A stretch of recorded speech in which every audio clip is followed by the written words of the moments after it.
Yo, what's up happy people? Isang mapagpalang araw, gabi, tanghali po sa ating lahat. For today's video mga kois, mga gayas, SV. Ano naman tong pinagagawa-gawa mo, SV Jam Versosa? Kala ba namin politikal ka? Sakang politiko. Bakit parang aktivista ka na yatang politiko? Wow, talagang sinugod mo pa si Mayora Lacuna dyan sa City of Manila. Palakpakan, ayos yan.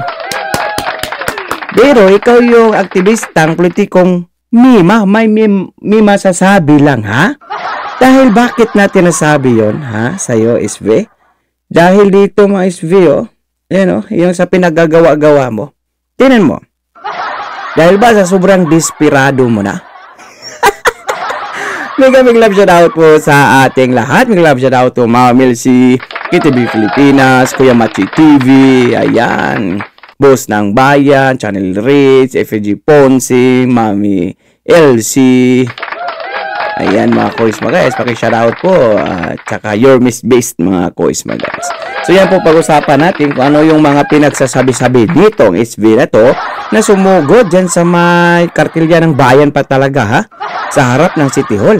Well, wala namang ibang masasabi nito mga kuis magayas kundi yung mga utang-utang lamang. Yan po, yan po siguro yung mapapakinggan natin sa isang mima na to mga kuis magayas, ha? Oh. Okay? So without further ado, let's begin. Hi Dodoy Tek! Okay, kamusta ka dyan? At ikamusta mo rin ako sa mga kababayan natin dyan sa Middle East. Mag-iingat ka and God bless you.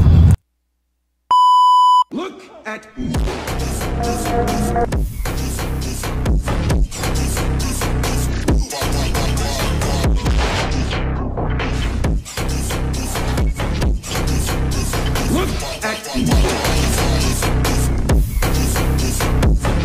pagpalain kayo ng buong may kapal.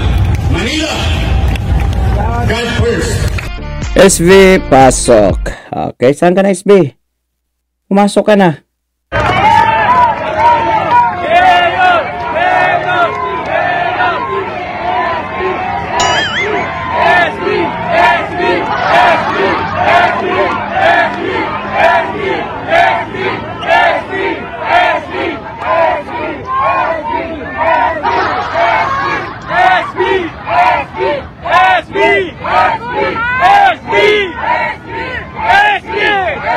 Tagal naman, magsalita ka na. Mga anak ng Maynila! Nandito tayo ngayon para hindi manahimik! Nandito tayo ngayon para lumaban! Magbabago! Linchik na yan. Galawang aktivista talaga. Kita mo, ba't hindi ito sumama sa mga akbayan, anak bayan, ayan? Kasi galawang aktivista pala to, pero kakaiba to, para may mamima lang ito, ha? Mahabong akala niya talaga na tatangkilikin ng mga batang Maynila. Pero mga kasama dyan, tanongin mo kung taga Maynila ba yan? Ha? Hindi yan taga Maynila, I'm sure.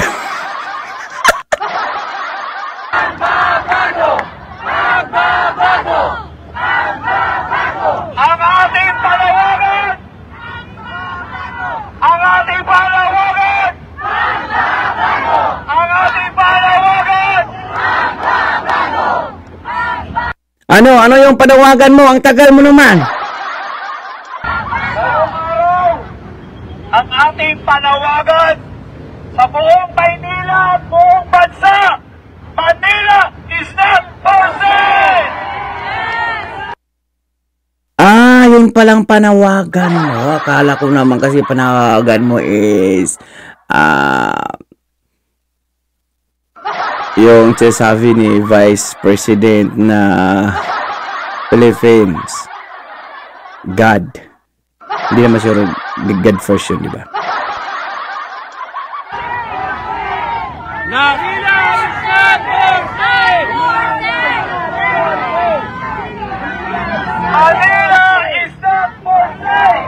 Manila is Ang Maynila ay hindi para sa iilang mga nabubuno.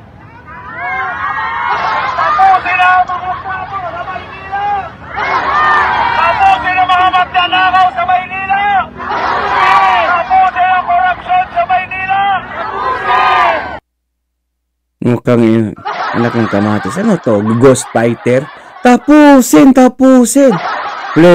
Flame of Reka ba yun o Ghost fighter? Tapusin! Nagpapatawa yata si SV ah. Okay lang ba to? Nakalambanog yata to. Kailangan mapaliwanag saan napunta ang ari-arian ng Maynila. Naku po. Ilang beses na po pinarinig sa kanila yan kung saan napunta yung sa pagbinta ng Divisoria dahil hindi na po kumita yung pamalaang Maynila. Ha? Napaliwanag na yun ni Ate Lacuna sa'yo. Kaya ka pala siguro napunta dyan. Yan kasi bida-bida eh. Walang alam eh. Tapos, grabe maninira kay Yormes Moreno. Wow, palakpakan. Mga nakinabang! Sino nakinabang?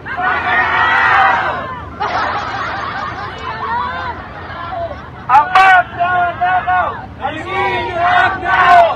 Magnanakaw! Sinangkaw! Magnanakaw! Sinangkaw! Magnanakaw! Magnanakaw! Huwag ibalik! Magnanakaw! Huwag ibalik! Magnanakaw! Huwag ibalik! Magnanakaw! Huwag ibalik! Magnanakaw! Huwag ibalik! Teka lang, SB. Baka nakalimutan mo kumuha ng special permit, ha? Nakuha ka? Nako, baka paghuhulihin kayo dyan ni Mayora Lacuna. Galit yun si ate pag wala kang special permit. Ha? Kumuha daw to? Special permit? Kasi bawal eh, di ba? May ordinansa ang City of Manila. Bawal na yung pagtipon-tipon. Paano na yung may lamay? Kasi pag may lamay dyan sa City of Manila, di ba, mostly sa public places. Tapos pag may binyag, gasal, special permit lahat. Anak ng kamatis naman. Bakit meron ganon? Ha? Bakit nakagayon? Nga pala. Kasi napapansin nila, nakikita nila na yung pagtipon-tipon ni Yormes Moreno o pakikipag-usap sa mga lula't lulo natin o mga seniors sa loob ng sinihan. Kaya pala pati mga sinihan, kahit may permit na ito, gusto pang pakuhanin ng special permit. Wow! OSB, kuha ka mo ng special permit.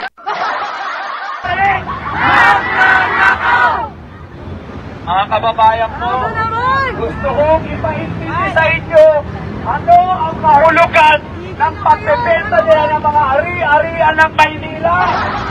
Ang epekto po nito sa mga mamamayan, sa mga Ang epekto po nito sa pagbibinta ng Divisoria ay ospital, paaralan, at kundo. Especially yung Manila Zoo, palakpakan. Yan yung epekto. Kasi nga, hindi na kumikita doon si City of Manila. Alam nyo ba kung sino yung kumikita? Si Ili at Pati. Ili siya, Pati siya. Yan yung kumikita. Yung ibenta para makinabangan ng mga ibang tao. Manila Zoo, marami na pakinabang. Paaralan, ospital, ukundo, doon na punta. sa mga vendors, sa mga may sakit, sa mga walang babahay. Lahat ito ay kawalan para sa atin. Mga vendors daw. Kung nasa tama ka na bang pwesto, sino bang gobyerno, sino bang tao na papalag? Yung mga vendors naman kasi pasaway. Binigyan na nga ng pwesto, gusto pa extension dyan sa may kalsada. Talagang madaanan sa clearing kasi wala sa ayos di ba? Look, Gunggong. Ang mga lupang ito, hindi natin alam kung saan napunta, sinong nakinabang, bilyon-bilyon mga pera, hindi napunta sa mga tao, kundi sa ilang namumuno. Ang mga lupa,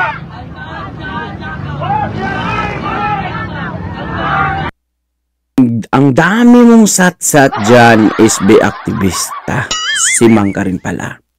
Bakit kung may nakita kang katiwalian sa panahon ni Yorme Isko Moreno, bakit walang kaso si Yorme Isko Moreno? Kasuhan mo kung mayroon ka nakita hindi kaya-aya sa mga pirang na gasto sa kapanahonan ni Yorme Isko Moreno. O ngayon, wala kayong nakaso, di ba?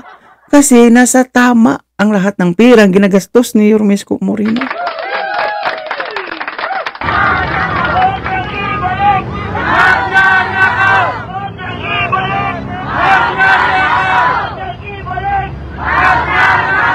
ang mga lupa at dapat sana ay ginagawang pabahay, mga porang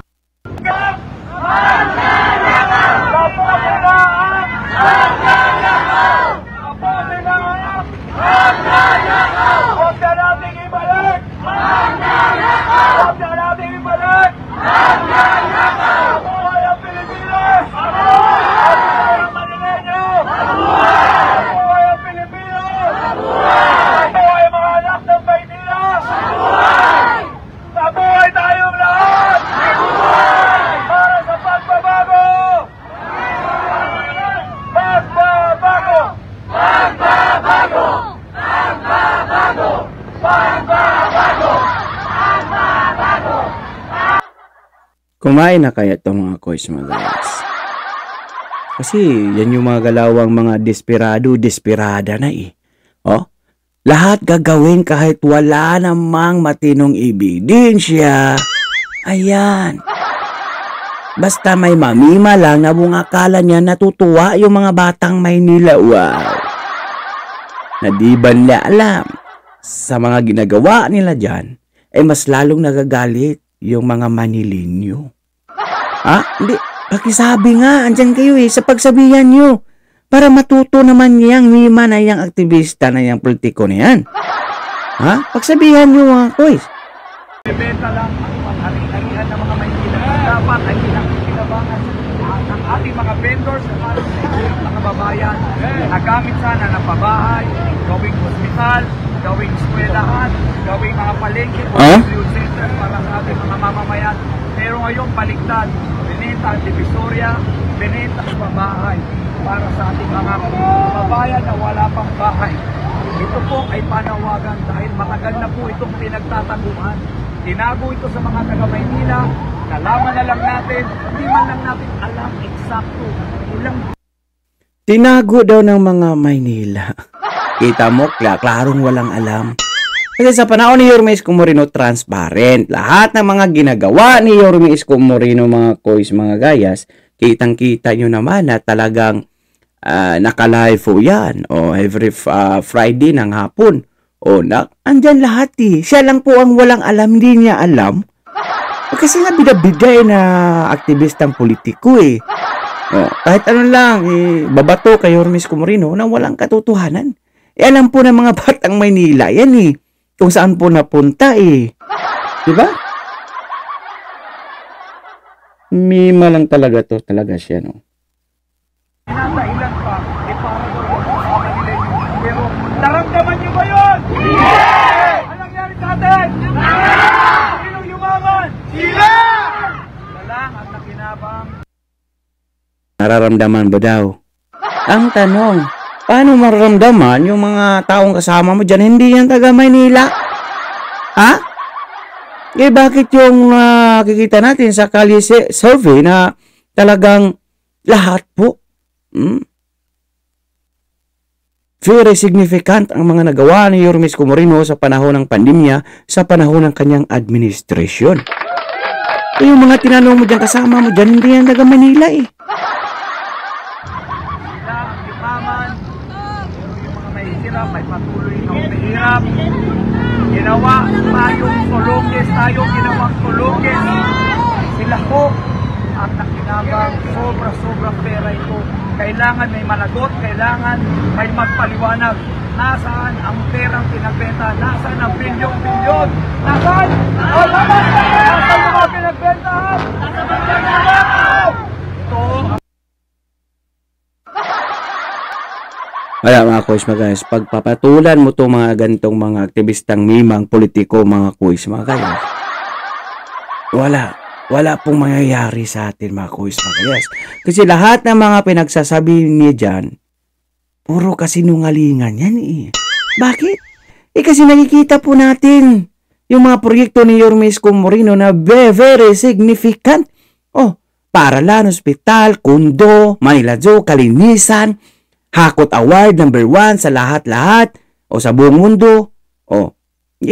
Kita nyo na nga yung mga ambasador na kahit saang sulok ng mundo ay binibisita si Yorme Isko Moreno dahil sa lolo sila.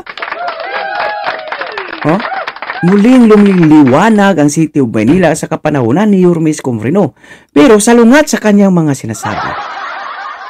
Saan ba to sa panahong 2019 hanggang 2022?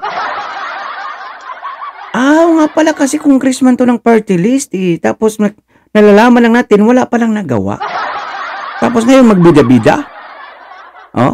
Galawang aktivistang politiko? Galawang desperado? Kahit anong lang binabato ni Yorme Isko Moreno, nasa buong akala niya hindi alam ng mga batang Maynila. Wow! Sam! Masakit. Masakit talagang katotohanan.